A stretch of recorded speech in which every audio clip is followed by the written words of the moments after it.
This is this is a sort of surprise Facebook Live. I was supposed to be in a Zoom meeting for the budget of the senior housing board that I'm on, but the meeting facilitator had to evacuate because of the fires that are going on in her area of California. So keep us in California in prayer. As usual in the late summer, fire season is a thing. If some of you saw on the news about the thunderstorms that we've been having, dry lightning generally does lead to fire situations in the late summer. So keep us in California in prayer, and we will do the same when hurricanes, tornadoes, and other disasters visit areas of the country that experience that during the summer and the spring also, and the fall. The weather's getting so crazy. Well, as I say, this is a surprise. I didn't prepare ahead of time, so I expect that many of you will come in, be kind, and rewind. Today is another day centered around my book, Black, White, and Red All Over. And the reason I'm doing a little bit extra on this week is because this book is available to you free of the ebook through the end of the week, through midnight on August 22nd. So right up until 12:01 on August 23rd. And the ebook is free. The paperback is discounted to $9.95 till the same time on August 22nd. Now, of course, the question always is, okay, somebody just put out a new book. Why should you pick this up? Well, some of you have been in the chapter readings, and I hope for the sake of the story alone that you are intrigued enough to go pick it up while it's available to you. But also consider this. There are concepts in this book that I think deserve being talked about. Even if you choose not to pick up the book, there is value in this, and I feel that it's necessary for me as the author to make some of this valuable information available to the larger community. A couple of things in the reading that I mentioned, and we'll have a couple of concept talks about this as the week goes on, and also as we get up to when I have paperback copies available for those of you that want signed copies. Shout out to Dr. Joe Canton and Mr. Austin Longscott, two people to whom I've already promised signed copies. So those will be coming along in September, owing to Amazon's printing and shipping, and of course the incredibly terrible things that have been happening to the post office recently. It will be September, but in the meantime, that gives us time to discuss important concepts. A couple of things you'll find in the first two chapters of Black, White, and Red All Over are two real things. I write truth by means of fiction, because sometimes if you present someone facts and statistics, they don't want to hear that. But if you put it in a story with characters that they can relate to, sometimes they receive it a little better. My stories are written out of the situation in which I have lived. I've lived as a person who was raised by and around Black people that love Black people, but I was born in 1981. So I was raised in an integrated environment. So I learned how to live with all kinds of people. And so in the world of Black, White, and Red All Over, you meet all kinds of people, white and Black. You meet both. And how do they interact? And then how do you do this as a Christian? I did not say a church person. There's a difference. I'm not talking about how you react based on the traditions of both how you do church and the traditions of the country, but as you progress and mature as a Christian, how does a Christian who is supposed to be joining a brotherhood of which God is the Father out of every tribe and nation, how do you negotiate the issues of the day? A lot of what I write about stems around those issues as well. But useful concepts and useful things mentioned. One of the things I mentioned in chapter 1 of this book is something called a Freedom of Information Act request.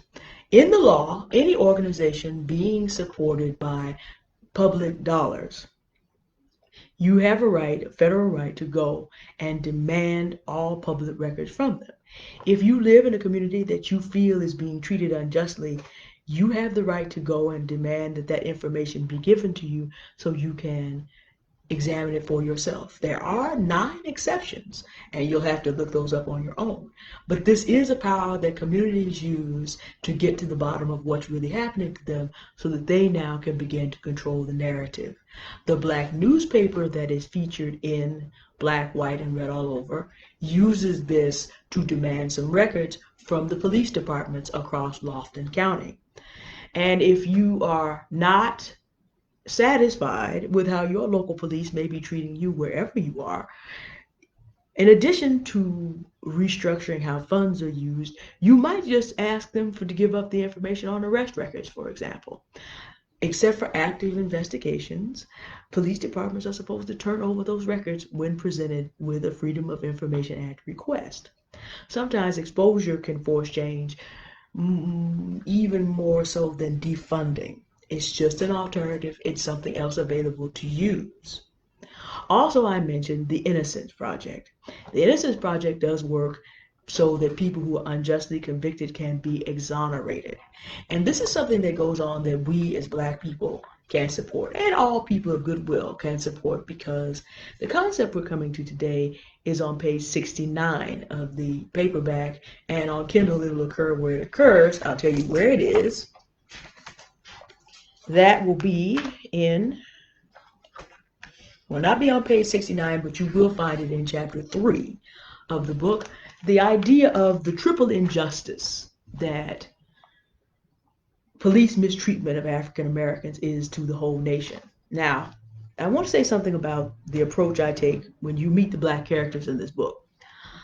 I don't take to my life, and I don't take to the characters that I write, an approach that someone else victimizes us and then we react in a variety of ways. I take the approach that we do not have to constantly be victims in America's drama, of its history. No. I take the approach that we can learn how to discourse powerfully with the people around us. But one of the things about discoursing powerfully is understanding where you stand. If you are an African American, let's just put it this way. We like to think that human decency and compassion would be enough to convince others who are competing and coexisting with us in the United States of America that certain things need to change instead of unjust policing. However, without throwing any aspersion on the others who control the system, it can be observed that for 401 years, appeals to human decency and compassion alone do not seem to work well. You would think that human decency and compassion would have caused the nation to rise in outrage after seeing, and I'm not talking about just a few people protesting relative to our numbers. I'm talking about there's 325 million of us. You would think a country full of human decency and compassion in its majority population would have risen as a majority in outrage after watching a Black man murdered for 9.5 minutes or so on screen like George Floyd. You would think human decency and compassion would have said, how in the world can we watch Ahmaud Arbery be hunted like an animal in his own neighborhood and shot down? However, that doesn't seem to be working. What does consistently work in the United States is that you create what's called win-win situations. Now, I know it does not play well. It hurts to know as a Black person that the need for our humanity to be respected and for us not to have to worry every time our fathers, our brothers, our sons, our friends leave the house, are they going to make it back? Are they going to run into some racist that wants to shoot them down like an animal? It ought to be enough to stop it that no human being should have to live this way. That's not how this works. And learning to communicate powerfully has to do with understand where you really are and learn how to work with the situations that you're really in. In the same way, a Freedom of Information Act, knowing that you have that power can help you get the records necessary to do what you need to do and get the information you need, expose it, and then make decisions and policies for your community based on what exists. On page 69 in the paperback and inside chapter 3 for everybody else, because I don't know how it's going to show up on your Kindle, we have Police Captain Ironwood Hamilton, who inherits a situation in which he finds himself inheriting a department. He didn't create the situation, but he finds himself inheriting a department in which he finds himself inheriting a situation where police officers have been badly mistreated. Not police officers, but they have been badly mistreated in the town's Black community. And he inherits these and he looks through, and there are a lot of cases here. And I mean a lot of cases here, So, with there being this many cases, now the concern becomes, okay, he has 48 cases in a small town in which the wrong man was arrested and convicted, and these were all black men. And so he notices something here. He noticed that he has 48, and in this he says, the county prosecutor's office is toast, Harry. That's his cousin, Captain Lee. That's the other challenge on this. I've got 22 cases in here that never should have been tried, much less a conviction obtained. Another 16 cases should be overturned for just slightly less blatant problems. Still 10 more would be harder to convince an appeal judge on, but not much more so. That's 48 cases, basically 5 a year for all 10 years. The only way that kind of things happen continually is if there is a corrupt prosecutor on top of corrupt police. There's still another problem. If I have 48 cases in which the wrong men were convicted, it means I have 48 actual criminals out there just wandering around in full freedom, probably still wreaking havoc somewhere. That's what I can't get people to understand, Harry. When we do the crime of snatching up a black man, any black man, to fill out our private prison quota, we are doing a triple injustice. The first crime is against the innocent man and his family. The second crime is against the victims and their family, who think they are getting closure and safety, but they are not. And the third crime is against the whole community, not just that of the innocent man, because the real criminal is still out there. This is a different concept than what is normally discussed in our current events and in our American politics. Most of the time when we talk about what happens to black people in America, it falls down across a certain line of, things have always been this way. Certain people profit from it. Certain people suffer from it. It's a two-tiered, zero-sum game. And as black people, we often feel that we are the ones who always lose. It is possibly a more effective argument to talk about how everybody loses. And I've laid it out in Captain Hamilton's mind. And for him to say, as a police officer who would know, but if you do your research, you would be able to find out that it is something there that's for everyone to lose. When we talk about police brutality and we talk about false arrest and false convictions, one massively bad case of this is actually how Miss Breonna Taylor, one of our essential workers, a hero in the middle of the COVID-19 crisis. How did Miss Breonna Taylor lose her life? She was killed unjustly because one end of the police station in her town didn't call to the other end to find out that they already had the man they were looking for in custody. What happened was they went to the wrong house, and in the process of attempting to arrest her boyfriend for no good reason, somehow they managed to shoot and kill her in her bed, and she was resting after a long day's work. So now you've got a couple sets of injustice going on in that case. First of all, the man that they were looking for, we don't know if he's guilty or innocent, but he was already in jail. So the injustice there is simple. Breonna Taylor is dead for no good reason. But this is when you don't take care. We know there's one layer of victims. Breonna Taylor is dead. Her family will have to live the rest of its life without Miss Taylor. That by itself, we would like to think would be enough to convince decent people that this kind of thing needs to stop. However, 401 years of history says you might want to add a little more because a powerful communicator uses all the tools available to them. Let's say that the person that they meant to apprehend was not in jail, and everybody was satisfied if Breonna and her boyfriend were killed. Okay, the suspect's been killed. The person who we assume did this is dead. Let me give you another example of this. When the Boston Marathon shooting happened, their first suspect they put out on television was a dark-skinned person in a hoodie. It was a cold day in San Francisco. I myself and everyone else I know would have been a suspect for the Boston Marathon. If memory serves, it turned out to be, it wasn't a dark-skinned person in a hoodie, but an Eastern European. I have to double check to be sure, but I know it was not a black person that did that. But that illustrates what else happens. What else happens is that in this country's desire to play out its rage and to project all evil on people of African descent. And you can go back as far, you can even go back to the Salem witch trials. And if you actually looked up who was actually there, the devil was called the black man, and a number of those women resembled me. So this drama of we're going to play out our rage and not being able to get the life we want on black people.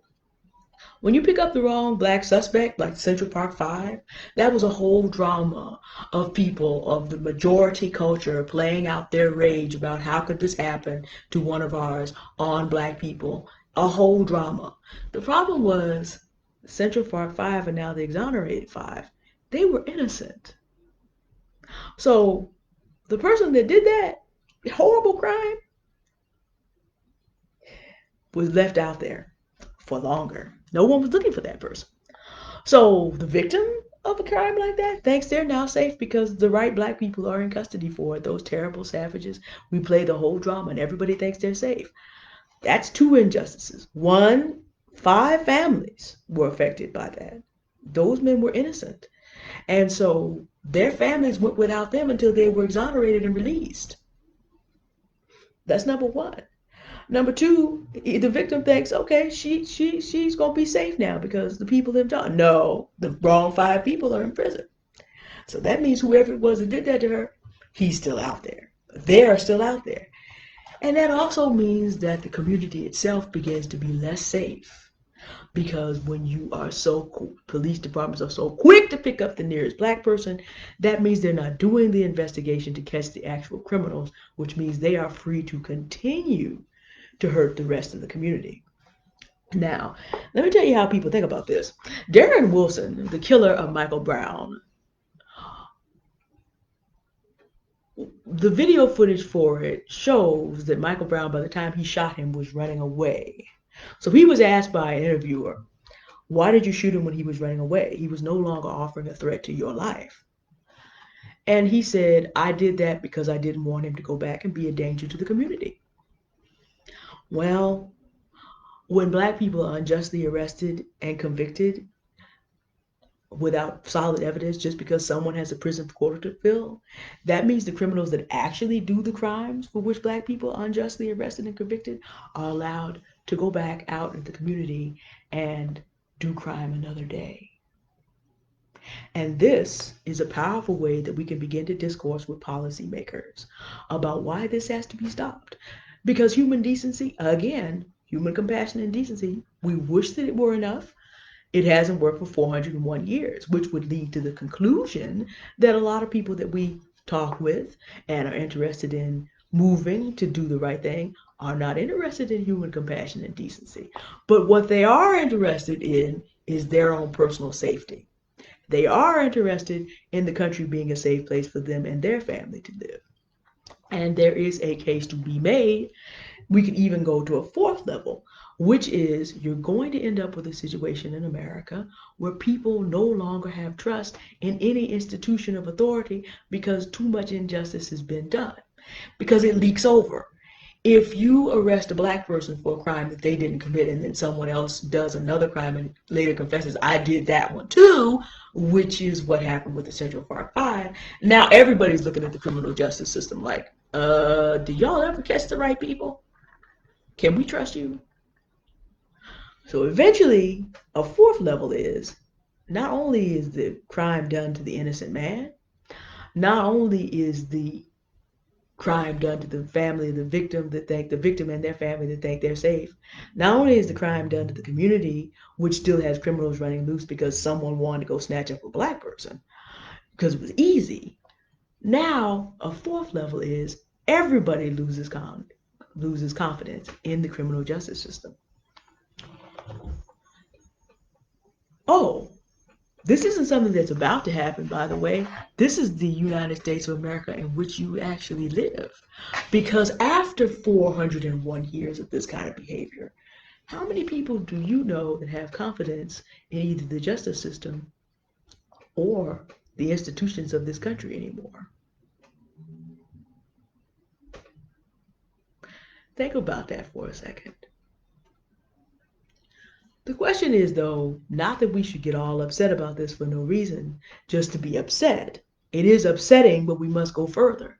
And as I say, one of the purposes of my writing is to help people to enjoy a good story, but also to think about ways that they can go and actually work with people in their daily life and talk to policymakers.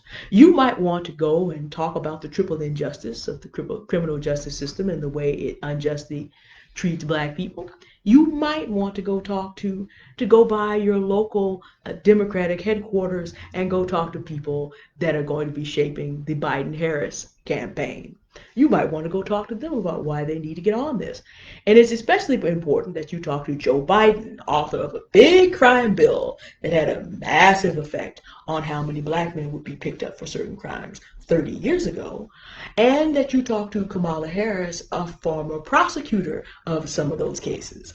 It's very important that you talk to your Democratic representatives about the need to stop railroading black people into prison to fill out private prison quotas. It's very important that you talk to them about this. And if you should happen to be a Republican, because it puts your community in danger too, because arresting the wrong person means that the actual criminals are still out there, you might also want to go talk to those people that can talk to President Trump as well. And if you are Latino, this counts. And if you are Asian, this counts. And if you are white, this also counts, because we all have an interest in living in a country where the justice system works fairly. I have just given you another way to think about how to discourse powerfully. And that and many other concepts can be found in this book, and we'll pull out some of the most important ones, because whether you make a purchase or not, I wrote this to be helpful, a good story, but also things that you can pick up and use as you go through your life and make your way in the United States of America.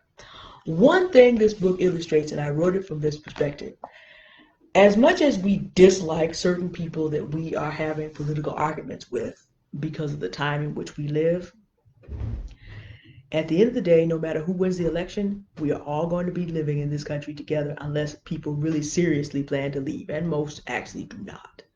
Meaning we have to find ways to both work together and get our mutual interests met. It is not going to be pleasant or fun, but we can learn how to communicate powerfully and respectfully with one another. And so as a Christian, I'm not supposed to be getting out here out of pocket, because I represent someone that has compassion and concern for everyone, the Lord Jesus Christ. So some of these ideas are in this book for you to enjoy. But thank you for joining me today. You're always welcome to Be Kind and Rewind. I didn't schedule this, but it'll be available for you whenever you want to view it. I see there must be one other person here, or two other people here with me now, so thank you for coming. I'm just about finished just talking about concepts from this book, and you're welcome to rewind. I'm just about finished, but thank you for coming to join me today. I do appreciate it.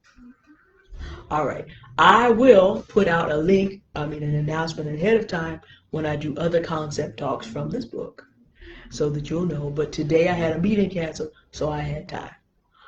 Everyone, please have a good day. Stay safe out there and enjoy your day.